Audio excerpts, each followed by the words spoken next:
Hi everyone, I'm Kim and welcome to my channel Stash Stitcher. So let's pick up from last week when I was talking to you about sewing up a hoodie, and I hadn't yet made a decision on the pattern I was going to use, and I had been looking through my stash at fabric, but as yet I hadn't found any fabric. So first of all I decided on the pattern. So I thought that the Style Arc Kennedy hoodie looked really nice. I'd already had it printed out on an A0 paper that Fabuloso had printed for me a while back, and it was only one size, so I did actually cut directly into that pattern, so I didn't have to trace off.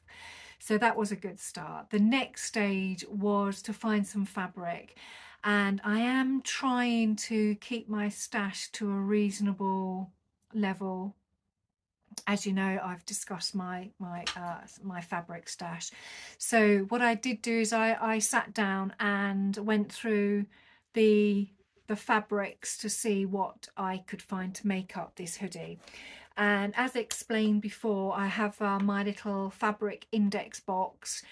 The hoodie said it needed between 2.5 and 2 3/4 meter of fabric, so I went to my 2.5 section to see if I could find anything suitable to make up the hoodie. There was nothing there, so then I went up to 3 meters and I did find something. So I pulled out that card and here she is. So here you can see the fabric. Now it's not the thickest of fabric in the world. It's not what I would call true sweatshirt fabric. It's more of a jersey, but it was ideal for a first make of this hoodie. So this is what I used. You can see it here. I'll show you more detail in a minute. So then I started writing out all of the details on my project sheet. So you know that I keep one of these for each project that I work on, and it has up here, you know, the pattern, size. I always put what weight I am before I start working on any project. So if further down the line I decide to make it again, I can see that if I'm the same size, I can get away with the same pattern size that I cut out. So it's just sort of general information and common sense. Swatches of the fabrics, a swatch of the interfacing, a swatch of the drawstring cord that I bought, and also a tiny little swatch of the elastic. You can't see these swatches very well because they're white. The colour of cotton that I used for this project, and I did a little bit of overlocking, and because I had black in my overlocker, I just used that. So and it worked out really well. I did have to go off and buy some toggles for this, so I visited Amazon and bought some toggles, so I was a little bit more prepared when it came to that part of finishing up the hoodie. The Style Arc instructions are, as is usual with Style Arc, very sparse. So these are all the instructions for the hoodie. I read through them quite a few times to sort out in my head the order of how this pattern would come together. I did struggle with some of it, but got there in the end. Yeah, I do struggle with Style Arc instructions, so I started to then pull it together. So I will stand up and show you what it looks like. So I have made it as they instructed. Now when I do make things, I just generally on a first attempt I will make it as they instruct it, and then if I decide that it is something that I like, something that I would make again, I also make notes of things that I would change next time. So there's lots of notes here that I've made on the back of my project sheet of, you know, what I would do next time if I was to make it. So this is a good reference point for me to go, you know, to do this in the future. So, and I'll talk through some of those changes with you. But first of all, I'll show you the hoodie as it is, as Style Art wants you know it to look like. So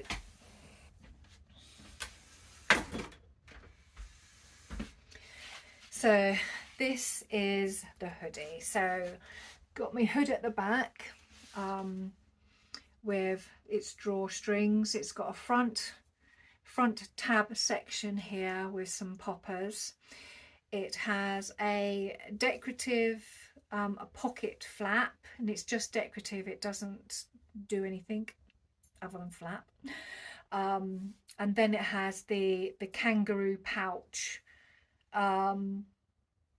It also has, you know, the hem at the bottom. It's got some elastic in the bottom, and then it's got these sections here where I've used the toggles to stop the drawstring from drawing back into the hem, and they're also, you know, quite a decorative feature. The sleeves are cuffed, and they also have poppers on them. So what I mean, I like the design.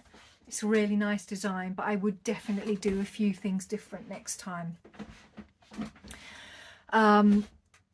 When making this up, this section here, let me show you this section here where, oh, stand up, this section here where these front tabs, so front tab here, it's a double fabric, another, you know, another tab that sits on top, double fabric. There's the yoke, there's the pocket flap, then there's the kangaroo pouch, and then there's the bit. So there's all this fabric, and all of it bulks in this area. So in this area there are 8 layers of fabric and 7 layers of interfacing. So altogether there are 15 layers of bulk, and I felt that, you know, with this fabric being as thin as it is, it wasn't a problem. But you can see from these tabs they are quite heavy. So I think the tabs themselves, you would only need to interface one side. The front pocket flap, this thing here, this is 2 lots of fabric with 2 lots of interfacing. And personally, when I make it again, I will just do 1 layer of fabric. I will fold it over and I will just neaten it. It is it just falls down. It's just a design feature. It doesn't need to be doubled up, and it lays flat. So that would get rid of quite a lot of bulk there. And the interfacing, I would probably only take the interfacing up to the seam allowance to reduce the bulk. So when I do make this again, I will buy some really nice sweatshirt fabric, but I will make sure that I reduce the amount of bulk in that area. Also, the sleeves are really nice, but they are really long, and I do have long arms. So you can see I pulled the sleeve up onto my arm, but it is, when it comes down, it comes right down over my hand. So I could probably take an inch and a half off of the sleeve length. So altogether, I liked the pattern, but I would definitely make some changes to the structure. And also the hem, where you have these little toggles. I don't think I would bother with those at all. I think I would just put one lot of elastic around, sew it off, excuse me, so that you can just pull it down, and it doesn't need it. I don't think it needs it personally, but it's just a design feature, and it looks nice, but yeah, I could easily live without it. So that is the Style Arc Hoodie. Make it again? Yes, I would, but I would definitely make some changes to it. So I'll file that away, and then when I come to make it again, I have a reference point, and I know where to go from there.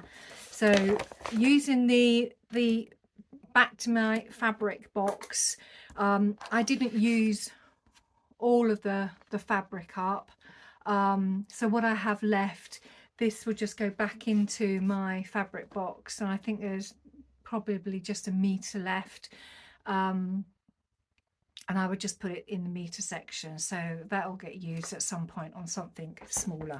Okay, so that was my first complete project sewn this week. So I went a little bit off on a tangent, like I do, you know I do. It was my son's girlfriend's birthday, and she loves elephants. So last week, do you remember when I showed you this fabric?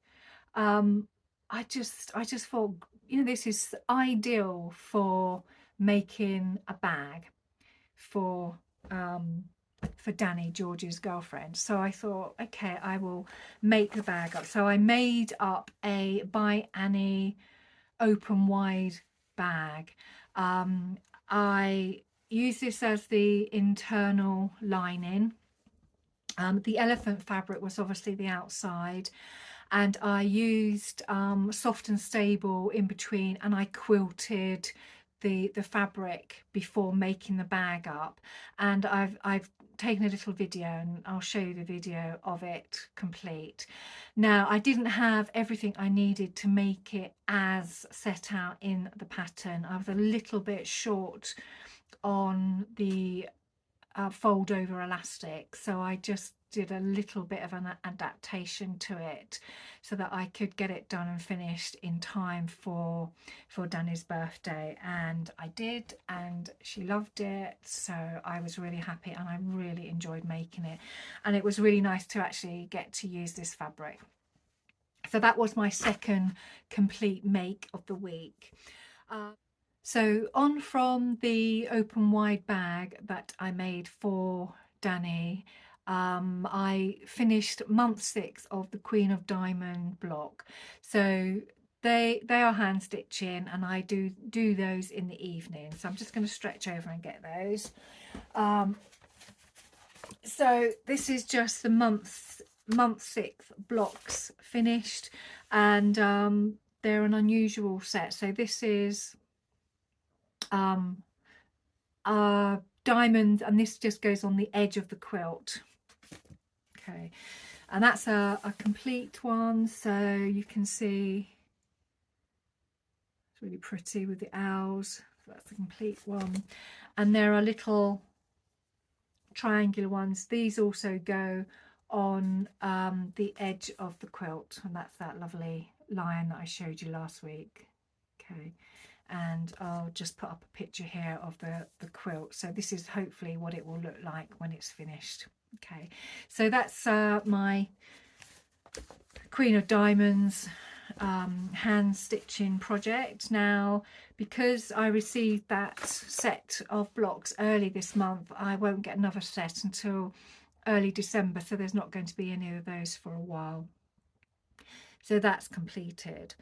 So the next thing I like to discuss after my makes are all of the goodies that I've purchased.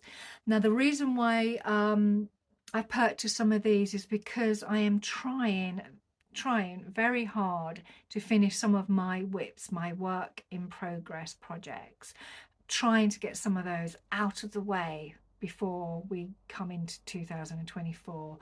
And I keep going off in tangents because I think I don't really want to do them, but I know I need to really focus on them.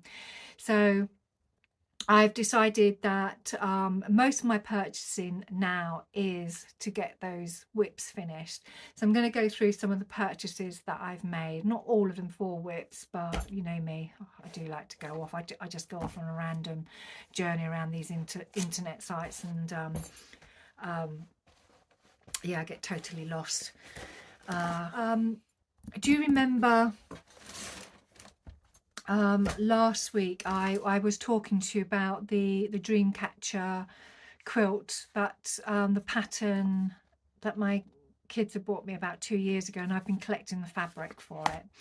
And I did find that some of the fabric I'm having a little bit of difficulty finding, but I found one fabric that I had been looking for to put into my stash, so when I'm ready to make this quilt I've got all the fabric that I need for it, and it's this one.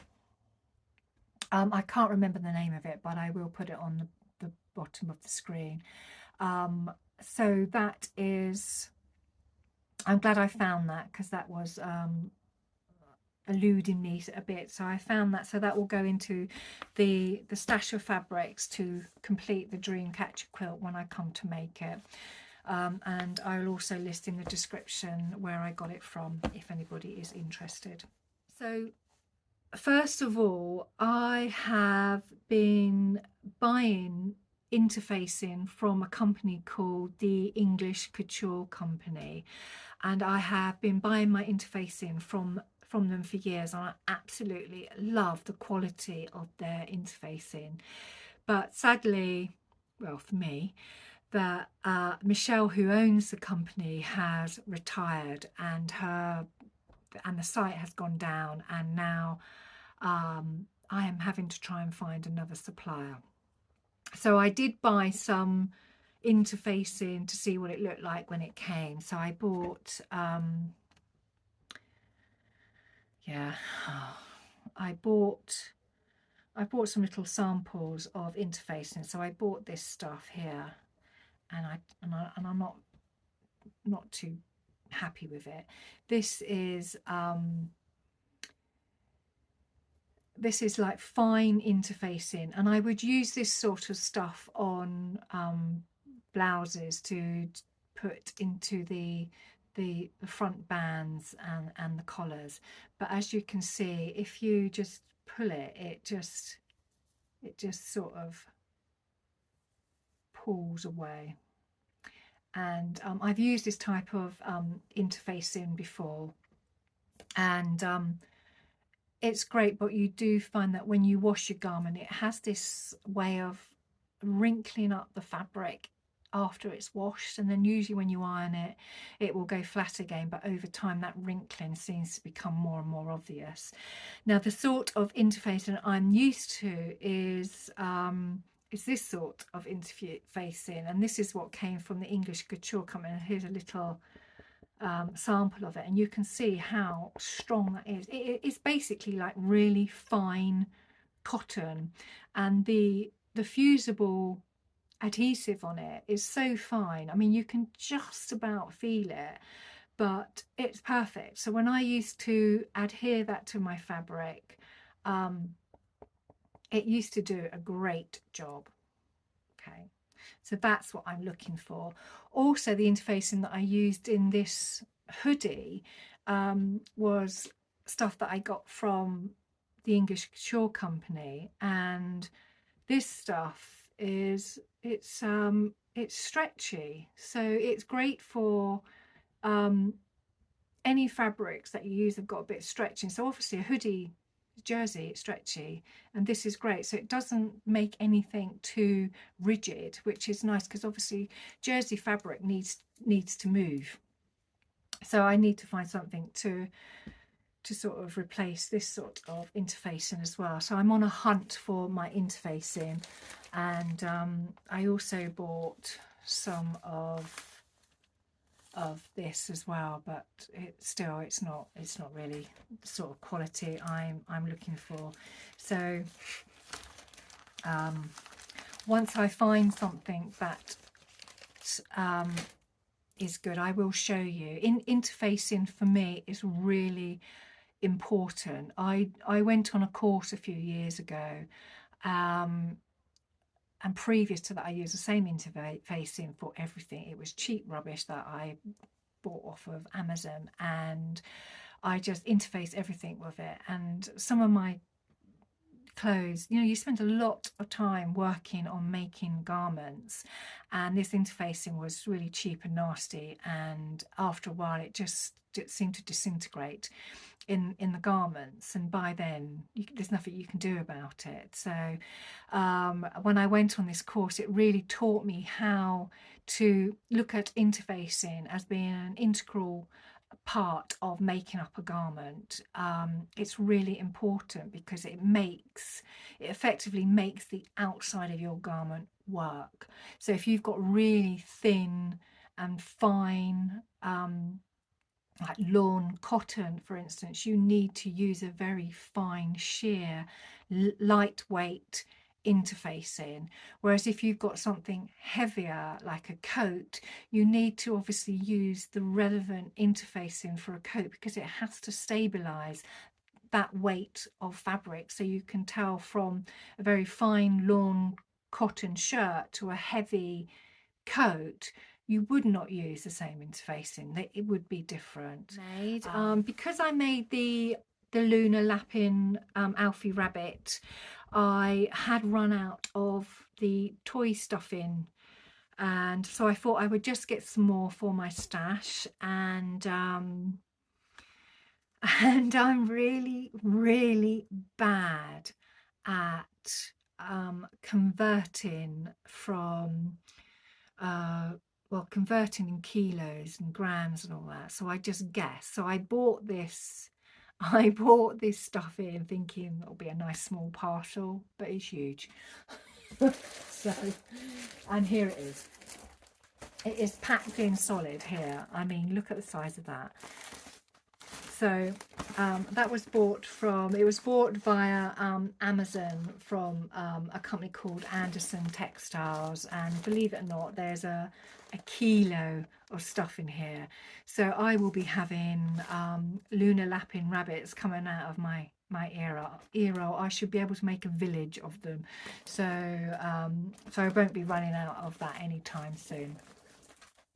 So staying with lunar lapping, because when I was making his little clothes, I struggled to find some buttons. I mean, I did have some in my stash, but I did go and have a look to see what else was available out there, and I found this little company called Bluebell Miniatures, and she sells the tiniest little buttons.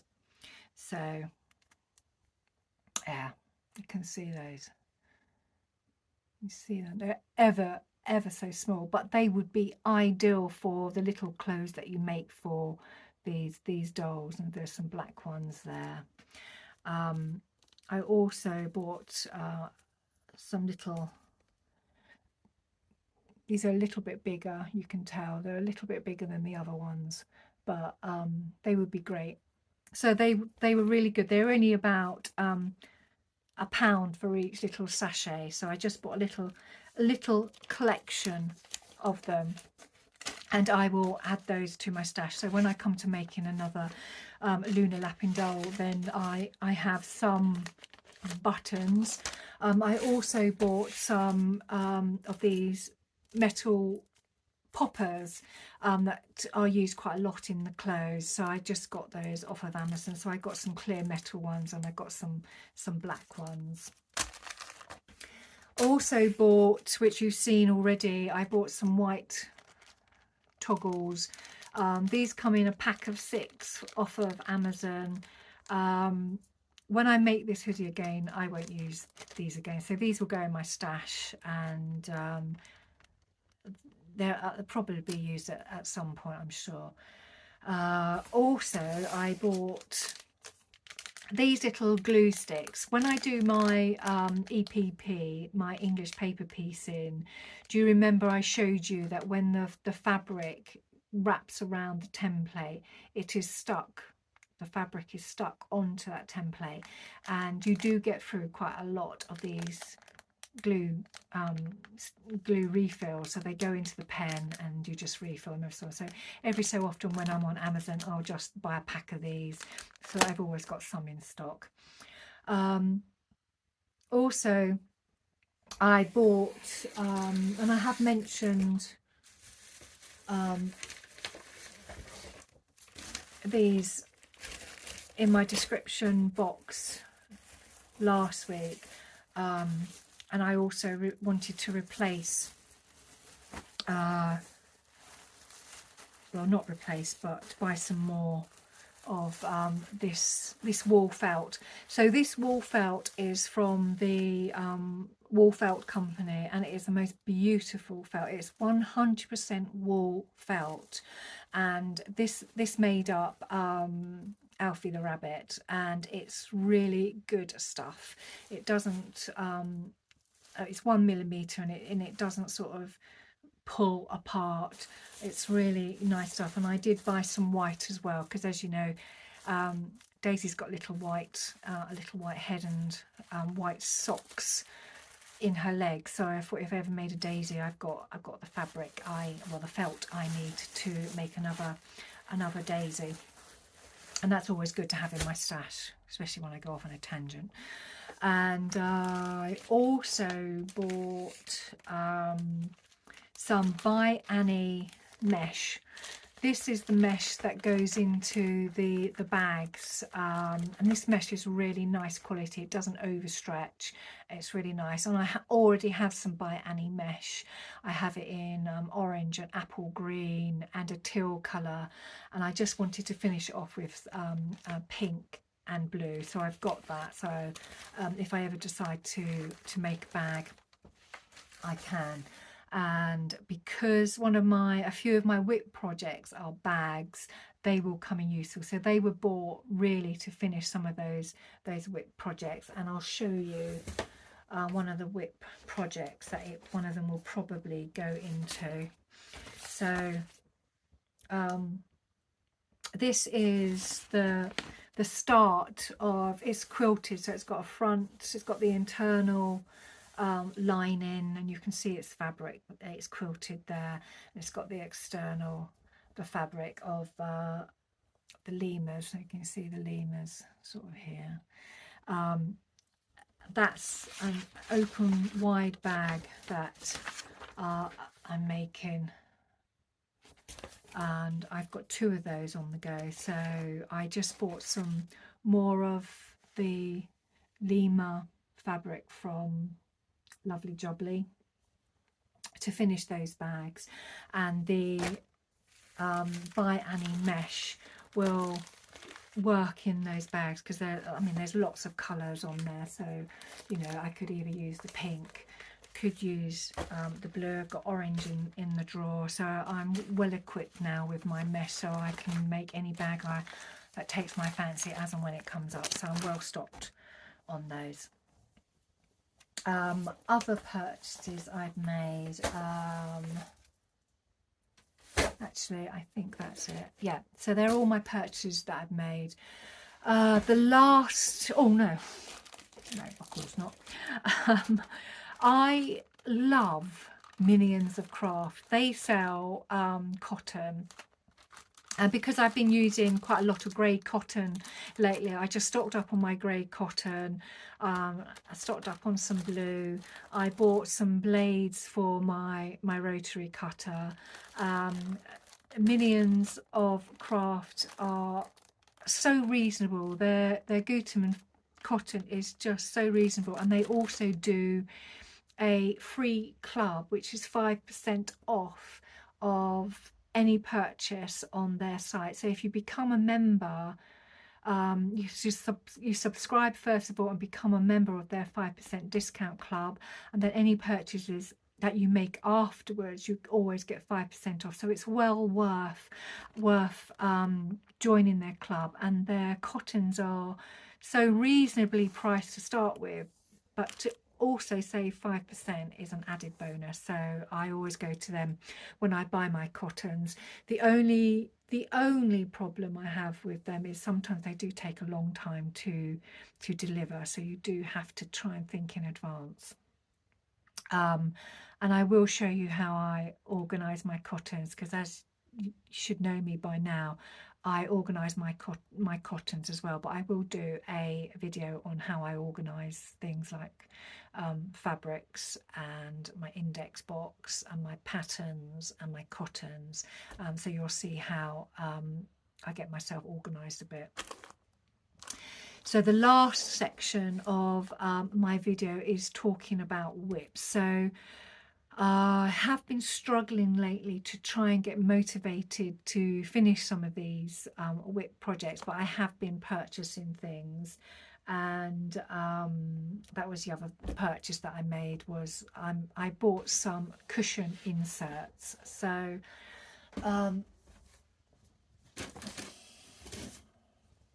I bought some cushion inserts. So here's one, it's huge, right? That one is to finish off both my crown cushion. I took my crown cushion tapestry off its board earlier in the week to have a look to see how square it was. It's still not 100% square or square enough for me to make a cushion, so I put it back on the board and re-stretched it, sprayed it and re-stretched it, so that it's getting there, and hopefully soon that will be finished. So once that comes through, I've now got the backing fabric for it, I've now got the cushion insert.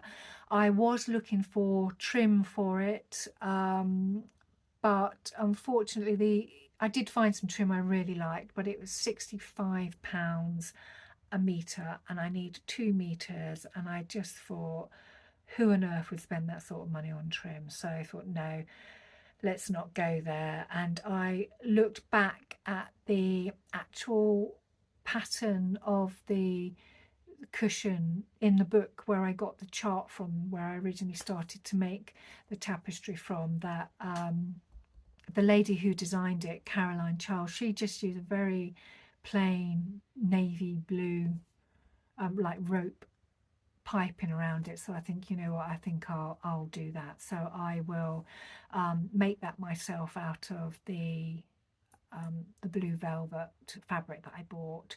So effectively, once the crown cushion has been stretched and it's stable and in a square shape, I can then finish that off. So I've got everything I need to finish that off, so hopefully that will be done shortly.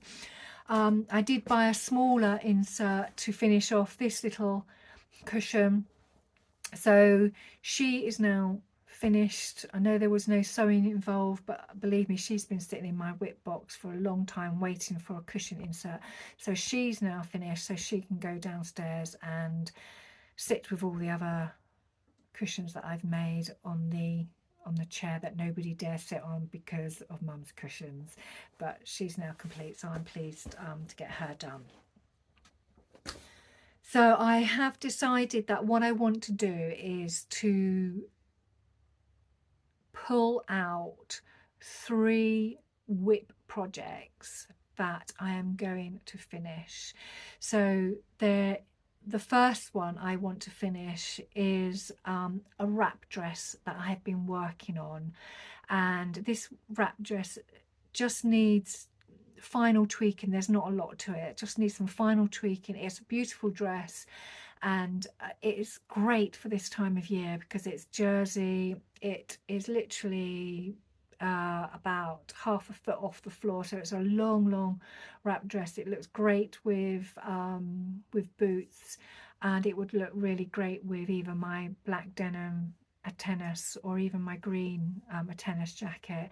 So I want to finish that off, and I'll put a picture of the pattern so you can see what I'm talking about. So that's my wrap dress. So that is whip number 1. Whip number 2 is I can't remember the pattern name, but I will put a picture of it up. And this has been made from some silk that I bought from a company in India, a Tokri, I think it's called. I will put a description down below. And they sell block print silk. It is beautiful. The only problem with block printing, sometimes the blocks don't always print evenly, and I suppose it adds to its charm, but sometimes it can be a bit annoying when you have a bit of an area of a blouse that's not been printed as nicely or block printed as nicely as the rest of it. So I always say, I would recommend that if you do decide to buy block printed silk from this company, always buy extra. I mean, it's not expensive by any means compared to silk that you would buy from this country. It probably cost you more on postage packaging. I think altogether it cost me £10 for the silk and £10 for the postage and packaging, which is madness. So what I would do is I would always buy extra, and in the future I will single cut my patterns out, so I make sure that I can fussy cut in effect each piece so that I know it's not got any of this faded area of fabric. So I want to finish that blouse off, and all that's left for me to do on that blouse is a sleeve. I mean, that's it, a sleeve. So that should be achievable. So that is whip number 2. And my last whip is really, because I've now bought this fabric from Lovely Jubbly, I want to finish my open wide bags that I started making out of this fabric, because these would be really nice Christmas presents. So it'd be quite nice to get them finished and done. And I know people are always asking me for these, so so that is whip number 3. So I'm trying not to start anything new because I need to concentrate on my outstanding whips, because I am determined to get them finished before we go into 2024. My plan is to try and get as much of this done before we go into 2024, because what I want to do then is to primarily focus on garment making going forward. I mean, I will always go off on tangents and make lunar lapping and cushions, but I am, especially after making this hoodie, I really enjoyed making a piece of clothing. So I think I need to sort of just get on with working on some of my whips, getting that box reduced down, so then I can concentrate on making my garments. So that's it for this week. I hope you've enjoyed the content. If you have enjoyed, please give me a like, and if you haven't subscribed already, it'd be really nice if you could subscribe, and I will see you all again next week. Thanks very much. Take care. Bye.